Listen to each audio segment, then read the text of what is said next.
Assalamualaikum warahmatullahi wabarakatuh. Sahabat KPU Kabupaten Bima, kembali lagi di program podcast Sancaka Demokrasi. Ini merupakan program rutin KPU Kabupaten Bima yang dilaksanakan baik pada saat proses tahapan pemilu maupun non-tahapan sebagai bentuk edukasi dan pendidikan pemilih kepada masyarakat. Pada kesempatan hari ini kita sudah kedatangan tamu istimewa yang sebelumnya juga pernah hadir di studio podcast KPU Kabupaten Bima.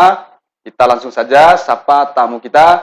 Assalamualaikum warahmatullahi wabarakatuh, Bang Sofyan Asyari. Waalaikumsalam warahmatullahi Apa kabar, Bang? wabarakatuh. Alhamdulillah, baik. Jadi para pemirsa, beliau ini adalah pimpinan di media cetak, media online yang merupakan grup dari Bima Express, dan juga beliau juga merupakan koordinator perwakilan Bima dari AJI ya, Aliansi Jurnalis Independen ya, Yep.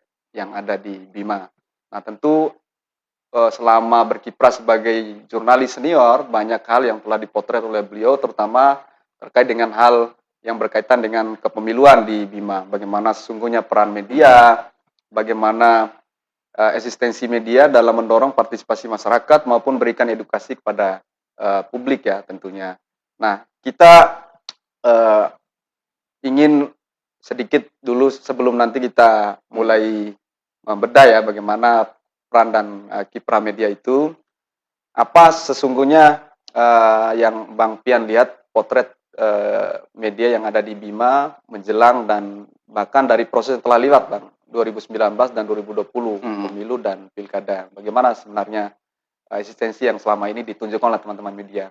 Iya, di Bima pertumbuhan media itu cukup pesat ya, gitu. Jadi seperti banjir gitu kan, dia tiba-tiba kemudian meledak gitu. Saya pernah riset kecil-kecilan dulu, sekitar tahun 2016 pasca banjir.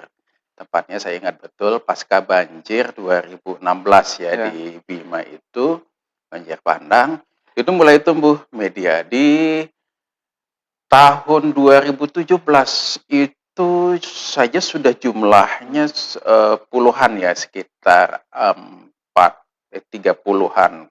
Terus Belum melesat. dihantam era digital itu, Bang ya? Itu sudah mulai media. Tapi belum semasif sekarang. Ya, semasif sekarang. Sekarang itu kalau nggak salah ya, jumlahnya itu sudah hampir 200 atau mungkin sudah lebih dari 200 media online yang ada di Bima.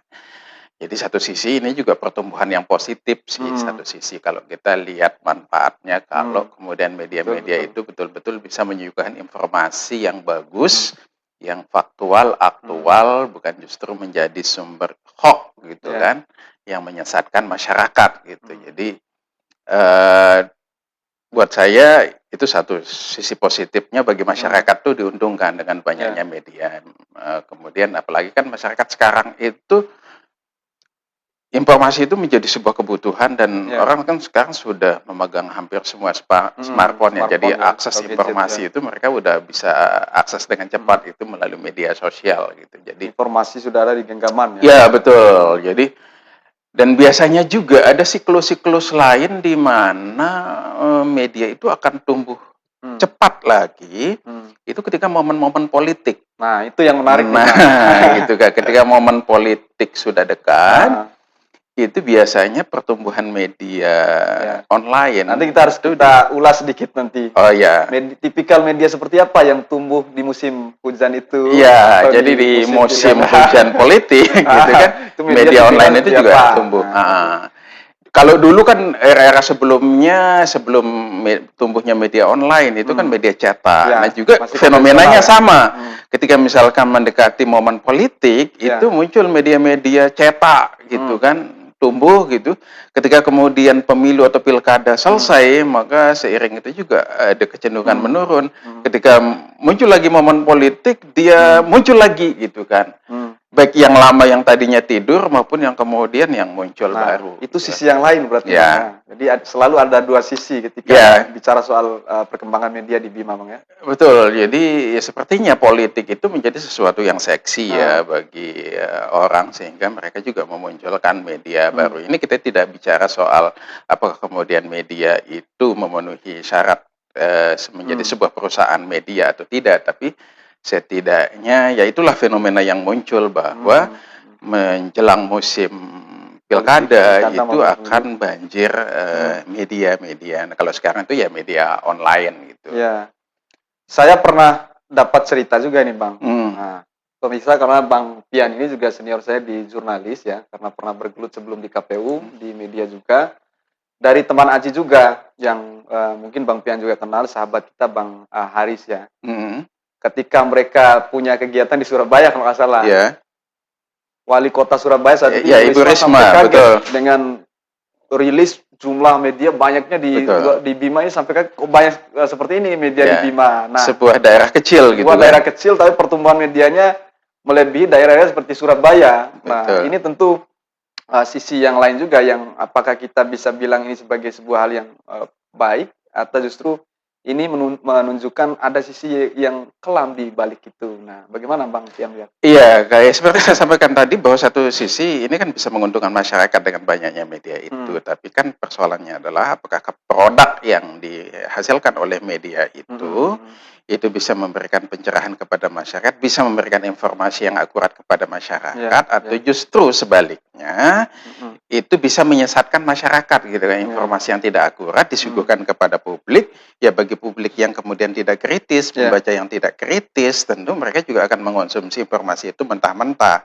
Nah, kalau kan sekarang istilahnya itu hoax gitu kan. Jadi media seharusnya bisa menjadi verifikator, memverifikasi informasi-informasi yang berseliweran, yang tidak jelas kebenarannya, sehingga media mainstream itu. Di situ bedanya sebenarnya media yang betul-betul dia menjalankan tugas jurnalistik dengan baik, dengan media yang tumbuh seperti musim. Iya, betul. Makanya di momen politik pun ya seperti itu, media-media kan harus memberikan edukasi pendidikan politik gitu kan. Nah, disitulah kadang pakar komunikasi mengatakan ketika momen politik itu justru menjadi ujian. Pertama adalah ujian independensi, ujian integritas bagi media itu gitu kan.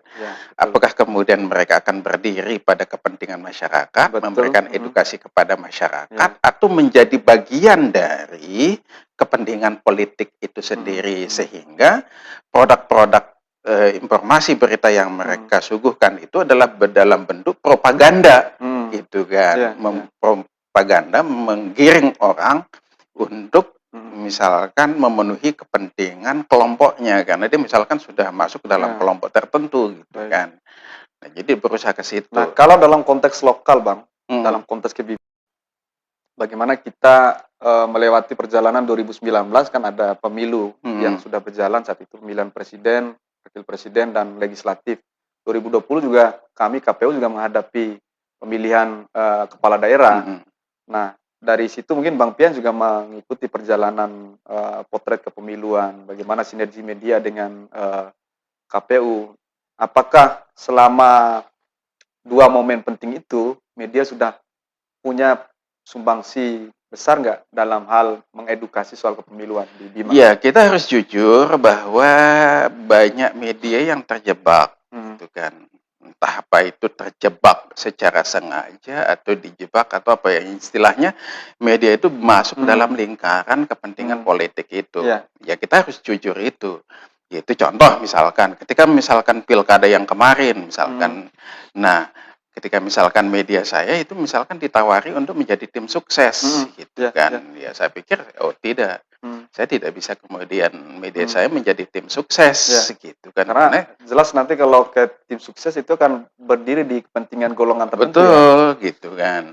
Nah, ya kalau misalkan mereka mau kerjasama, ya silakan gitu kan. Tapi kerjasama itu kan ada proporsinya gitu kan. Tetapi kalau kemudian menggiring kita untuk bisa, oke, kita akomodir Anda jadi kerjasama, tetapi Anda harus jadi tim sukses. Maka saat itu saya sampaikan, kalau untuk menjadi tim sukses, mohon maaf. Baik, ini gitu kan. Akan semakin menarik diskusi kita dengan Bang Pian ini. Nanti kita akan ulas sedikit apakah ini faktornya soal SDM, faktornya soal sikap redaksi media, dan sebagainya, bagaimana keberpihakan media itu, terutama dalam konteks kebimaan. Nanti kita akan kembali setelah kita break dengan, melalui yang satu ini.